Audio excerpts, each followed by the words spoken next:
Hi there, my name is Ron Rogers, and this is another edition of Flight Test Tales from the Dark Side. As I mentioned before, I was a T-37 instructor out at Vance in the mid-70s, and a lot of the people were getting assignments to exciting things like as commissary officer or missile silos, and I arranged to actually get a job out at the Air Force Flight Test Center as a chase pilot. But the chase pilot part of the job is a secondary part. You got to have a primary one. And I was going to be officer in charge of current operations in the command post. We coordinate the various range activities day to day. And the interesting thing was the previous two people who had held this position were both majors and both fired for screwing up. And me, a first lieutenant, and having the unbelievable overconfidence of somebody in their 20s was going, not a problem. I'm not worried. Well, they said they're going to bring me out in a T-38, and I absolutely love the T-38. It's a fun-to-fly aircraft. It's one of the most enjoyable aircraft I've ever flown. It's actually my Corvette license plate is T-38. And they said, okay, we're going to bring you out in that, but we've got to send you to the instrument pilot instructor school first. And that was going to put a slight delay in. But, okay, that's fine. That's good, because they wanted me to teach the instrument course. Well, a couple weeks went by, and they said, hey, the T-38 slot went away. But we got an A-37 slot for you. Now, the T-38 chased virtually everything. The A-37, not as much because of its speed range, and you had to put a photographer on the right side, and that limited kind of what you could do. Where in the T-38, they're in the back seat, and they get good visibility both sides through the top and everything. But, okay, A-37, that's kind of a cool airplane. It has more thrust. It has a third more thrust on one engine than the T-37 had on two engines because it uses the J85 engine. That's the basic engine in the T-38 without afterburner. Well, that went for a while, and they said, well, we got a problem. We don't have any A-37 slots. Well, we're going to put you in an O2. And, okay, I didn't go in the Air Force to fly an O2. That, plenty of people did. They were forward air controllers, great position and a very important job. But, this is peacetime. I wasn't too excited about it. But, it was the best they could do. But I'm starting to get worried. And every couple of weeks they come out stepping me down in an aircraft. Got to the point where I got kind of worried that they might put me in one of these static displays if I didn't get out there pretty soon. And that just wasn't good. So, the O2 looked fairly secure. That's about as low as you could go on the totem pole. It was used at the time actually to chase the YC-14 and YC-15, which were the predecessors of the YC-7 or the C-17, and a YC-17 was being developed. But they were the predecessors, and it was used to chase that, but that was about it. It was also used to go get packages and to ferry drunken colonels around after parties from Las Vegas and stuff like that. But that's another story. But anyway, I'm going to go out to Edwards, and I'm going to be in the O2. Now, I was in the O2 for 4 short months. Fortunately, I was able to get out of it and go to the T-38, basically because 2 colonels kind of got into a pissing contest very high up, and I ended up, good news, bad news, kind of going from the O2 to the T-38 because of it, but you never want to get in between 2 colonels that aren't getting along, especially when you're a first lieutenant. But anyway, in my 4 months, I had 2 notable situations. One was the emergency that wasn't, and one was the emergency that was. First, let's talk about the emergency that wasn't. We're on a proficiency flight. I'm in the left seat. I got another pilot in the right seat. He's more experienced in the O2. You couldn't get much less experience than me since I just came in on it. And we were going out on a proficiency flight.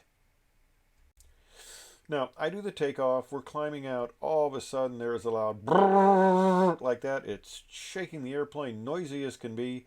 He says to me, I know what that is. That's a valve.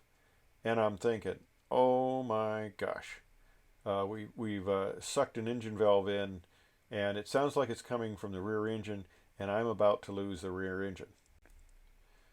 So I request an immediate close to come back to the pattern. I do a 360 there, get back and land, and as we're rolling out, I shut off the rear engine. Well, of course, I had told Tower I didn't declare an emergency because I was just going to quickly come around land, and the engine was still running, and I didn't declare an emergency, but Tower did. So the fire trucks are there. The fire trucks follow us to parking, and as we're clearing the runway, the other pilot says, "Why did you shut down the engine?" And I said, "Well, you said we sucked a valve."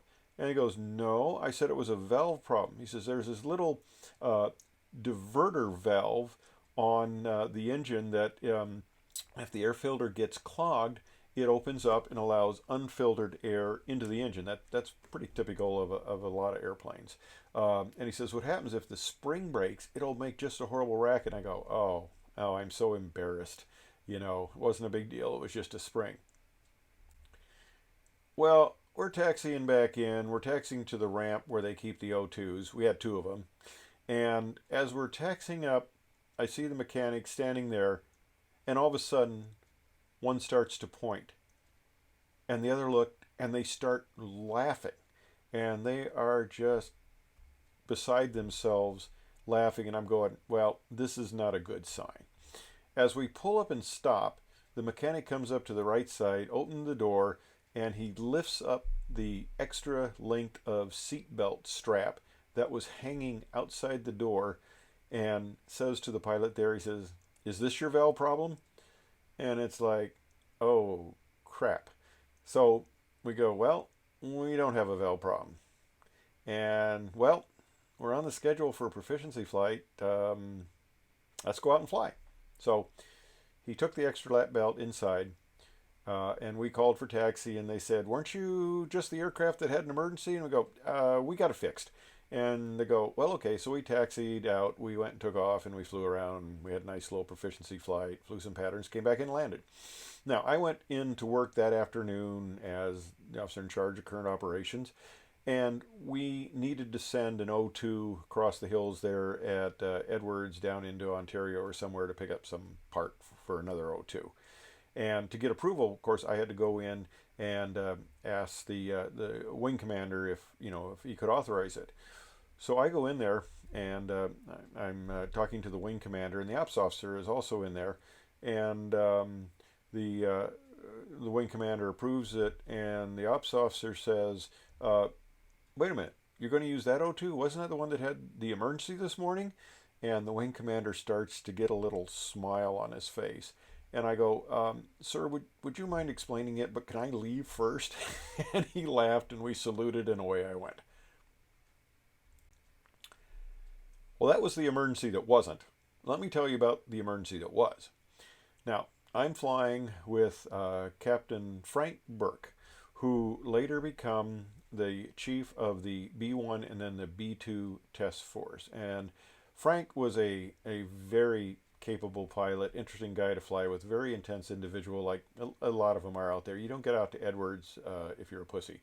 Okay, so we're flying, and we're going up doing some rather low altitude reconnoitering with various animal species out there in the desert. And we decided we'd had enough of that, so we start climbing on up. We're going to go up towards the Bishop Ski area just for fun and just a kind of a sightseeing event. And as we're climbing up, the the engines. I'm trying to sync the engines, and we didn't have any of these automatic functions. And I'm sitting there and I'm looking across my knuckles as I'm adjusting the throttles, and as in my gaze, I happen to see that the left engine is indicating zero oil pressure. Maybe that's why I'm having trouble syncing the props. Well, all of a sudden, the airplane kind of shook and stopped, shuddered, and we're going, and the RPM dropped to zero. So we're thinking, well, we got a problem. And obviously, it was the oil pressure. What had happened was the prop seal had blown out, and all the oil went out the prop area, and the engine quit. Basically, the propeller self-feathered because it had no oil pressure, and that was too much of a load for the engine, and it stopped. The engine didn't actually fail; it just couldn't drive a feathered prop, and a feathered prop wasn't going to be much use to us anyway. But Frank was a little concerned, and Frank, unfortunately, just after he'd gotten out of the Air Force, he died evaluating a foreign trainer. He was killed in unfortunately too late of an injection. That's why the Burke Flight Test Center is named for him out at Edwards. But anyway, he decided, well, I think we need to take a look at this. So he opens up the side window, sticks his head out, pulls his head back in a second later, and he's just laughing. And I go, what? And he points to his ear, and his headset's gone. When he stuck his head out the window, the air blew the headset off, and he says, well, there's a coyote down there that's got a headset. And I'm like, okay, well, be that as it may, we determined as best we could that it was truly feathered, and it was time to go back to base. Well, it was a hot day out in the Mojave Desert, and the single-engine service ceiling. Now, an O2 is just a overstuffed Cessna 337, which we call the Cessna suck and blow, which I don't think is a marketing term they typically use. But anyway, the single-engine service ceiling was below ground level that day, and we are single-engine. But we had the advantage of some altitude, so I requested to proceed directly to the runway, and I did on full power. And came around, went directly towards the runway, did a final turn. The winds were fairly strong, so I couldn't land downwind, even though it's 15,000-foot runway. I'd probably been all right. But we did the turn. I could have landed on the lake bed if things really went bad. But I did the turn, lowered the gear, came around, and on final was the first time I pulled the power back from full power. And we came in and landed. So that's the tale of why you should never put Air Force pilots into aircraft with propellers. Thanks for watching.